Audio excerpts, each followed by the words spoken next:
आज हम पढ़ेंगे प्रकाश का परावर्तन। ठीक है, बहुत इम्पोर्टेंट ये चैप्टर है। इससे बोर्ड के एग्ज़ाम में 1 या 2 प्रश्न आपको देखने को मिलेगा।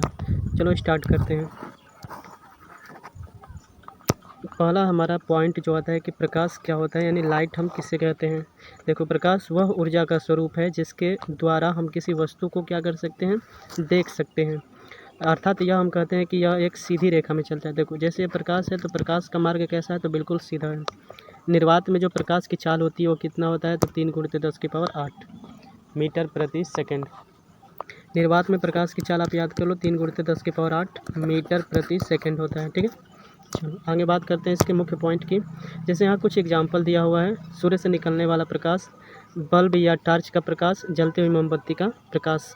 इसके गुणधर्म की बात करते हैं तो पहला पॉइंट आता है कि प्रकाश कैसे चलता है, तो सीधी रेखा में। देखो याद कर लो, अगर हम घर पे कोई टॉर्च बारते हैं तो टॉर्च की जो रोशनी आती है कैसी आती है, वो सीधी रेखा में ही तो आती है। यानी पहला गुणधर्म यही कहता है कि प्रकाश कैसे चलता है, तो सीधी रेखा में चलता है।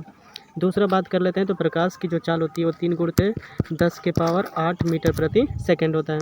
तीसरा पॉइंट की अगर हम बात करते हैं तो तीसरा पॉइंट कहता है कि प्रकाश हमें वस्तुओं को देखने में सहायता प्रदान करता है। जैसे देखो यहाँ टॉर्च से जो प्रकाश आ रही है, इससे यह पता चल रहा है कि यहाँ पे जो रखी वस्तु है वो क्या है, बुक है।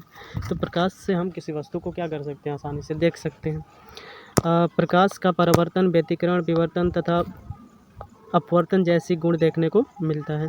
ठीक है, चलो मुझे उम्मीद है आपको प्रकाश समझ में आया होगा। नेक्स्ट पॉइंट की बात करते हैं तो नेक्स्ट पॉइंट कहता है कि दीप्त तथा अदीप्त वस्तुएं क्या होती हैं, लुमिनस तथा नॉन लुमिनस ऑब्जेक्ट्स क्या होते हैं। चलो तो पहला बात करते हैं लुमिनस यानी दीप्त वस्तुएं किसे कहते हैं। वे वस्तुएं जो स्वतः प्रकाश का उत्सर्जन करती हैं, जैसे आपका सूर्य, जलता हुआ बल्ब, जुगनू, जलती हुई मोमबत्ती। अच्छा ये बताओ कौन कौन छोटे पर यानी बचपन में ये जुगनू के साथ खेला है। ठीक है, कमेंट करके ज़रूर बताना। अदीप्त वस्तुएं, अगर वे वस्तुएं जो स्वतः प्रकाश का अपवर्तन यानी स्वतः जो प्रकाश का उत्सर्जन नहीं करती है, उन वस्तुओं को हम कहते हैं अदीप्त वस्तुएं। ऐसे समझो कि ऐसे वस्तु जो स्वतः प्रकाश का क्या करे, उत्सर्जन करता है, ऐसे वस्तु जो स्वतः प्रकाश का उत्सर्जन करता है उसको हम कहते हैं दीप्त वस्तु, और जो स्वतः प्रकाश का उत्सर्जन नहीं करता उसे नॉन लुमिनस ऑब्जेक्ट कहते हैं। जैसे ये तो कुर्सी, बुक, ये पत्थर, ये चम्मच, क्या इनसे कोई प्रकाश उत्पन्न होगा? नहीं। तो ये किसके अंतर्गत आएगा, तो अदीप्त वस्तुओं के अंतर्गत आएगा। नेक्स्ट पॉइंट की बात करते हैं। देखो ये अच्छा स्लाइड है, इसको अच्छे से समझना।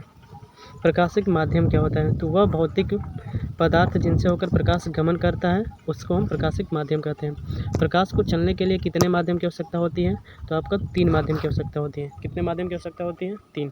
फिर से समझते हैं। प्रकाश जिस माध्यम से होकर गमन करता है उसी को हम बोलते हैं प्रकाशिक माध्यम। इसके टाइप की बात करते हैं तो यह 3 प्रकार का होता है। पहला पारदर्शी माध्यम, दूसरा पारभासक माध्यम और तीसरा अपारदर्शी माध्यम। तो पारदर्शी माध्यम क्या होता है, जिनसे प्रकाश का जो टोटली भाग होता है वो आर पार निकल जाता है। यानी जब प्रकाश किसी वस्तु के आर पार निकल जाए तो हम कहते हैं कि वह पारदर्शी माध्यम। जैसे यहाँ देखो कोई ऑब्जेक्ट रखा हुआ है और यहाँ से अगर हम टॉर्च मारते हैं, अगर ये पूरा प्रकाश इस ऑब्जेक्ट से बाहर निकल जाता है तो हम कहेंगे कि वह कैसा है ऑब्जेक्ट, तो पारदर्शी है। जैसे इसके अंतर्गत आएगा आपका हवा, पानी, कांच। ऐसा ही बात कर लेते हैं अपारदर्शी माध्यम के बारे में। तो अपारदर्शी माध्यम सेम पारदर्शी माध्यम का उल्टा होता है, यानी जिनसे प्रकाश का बिल्कुल भी भाग आर पार नहीं निकल पाता है उसे अपारदर्शी माध्यम कहते हैं। जैसे यहाँ देखो एक टुकड़ा रखा गया है और इससे अगर हम कोई भी प्रकाश गुजारेंगे तो आर पार नहीं जाएगा। जैसे हमारा लकड़ी हो गया, धातु हो गया, दीवार हो गया, किताब हो गया। और बीच में आता है पारभासक। पारभासक समझ लो, पारभासक क्या होता है, जिनसे थोड़ा थोड़ा प्रकाश आता है। जैसे कोई ऑब्जेक्ट रखो, यहाँ से कोई हम टॉर्च मारते हैं तो ये जो प्रकाश आएगा थोड़ा थोड़ा आएगा, तो इसके अंतर्गत आएगा आपका तेल लगा हुआ कांच और घिसा हुआ, तेल लगा हुआ कागज़ और घिसा हुआ कांच। ठीक है, चलो तो फिर एक बार और आपको ये समझा देते हैं। देखो पारदर्शी माध्यम में क्या होता है कि प्रकाश टोटली आर पार निकल जाता है। अपारदर्शी माध्यम में क्या होता है कि प्रकाश का कुछ भी भाग आर पार नहीं निकल पाता है। और पारभासक माध्यम में होता है कि प्रकाश का थोड़ा थोड़ा भाग ही आर पार निकल पाता है। ठीक है, चलो अगला पॉइंट की बात करते हैं। तो प्रकाश किरण पुंज क्या होता है, समझते हैं हम इसको। देखो प्रकाश किरण पुंज, प्रकाश की किरणें के समूह को यानी प्रकाश की किरणों के समूह को ही प्रकाश किरण पुंज कहा जाता है।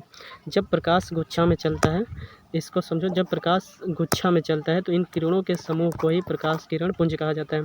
और प्रकाश किरण पुंज को चलने के लिए 3 माध्यम की आवश्यकता होती है, एक समांतर किरण पुंज और अभिसारी किरण पुंज और अपसारी किरण पुंज।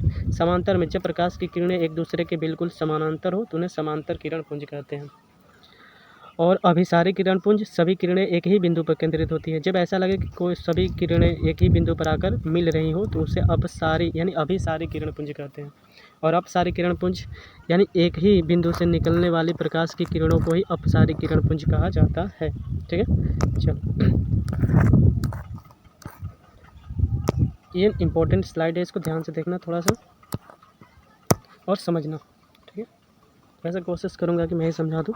देखो प्रकाश का परावर्तन क्या होता है। तो जब प्रकाश की किरण, देखो यहाँ से ये प्रकाश की किरण, ये मान लो कि यहाँ से कोई सनलाइट आ रही है, तो जब प्रकाश की किरण एक माध्यम से, ये मीडियम ऊपर वाला 1 हो गया और नीचे वाला मीडियम 2 हो गया ये हमारा सरफेस हो गया, तल हो गया। तो जब प्रकाश एक माध्यम से ऐसे वापस आ रहा है, एक माध्यम से आता है, दूसरे माध्यम से टकराकर पुनः पहले माध्यम में लौट जाता है।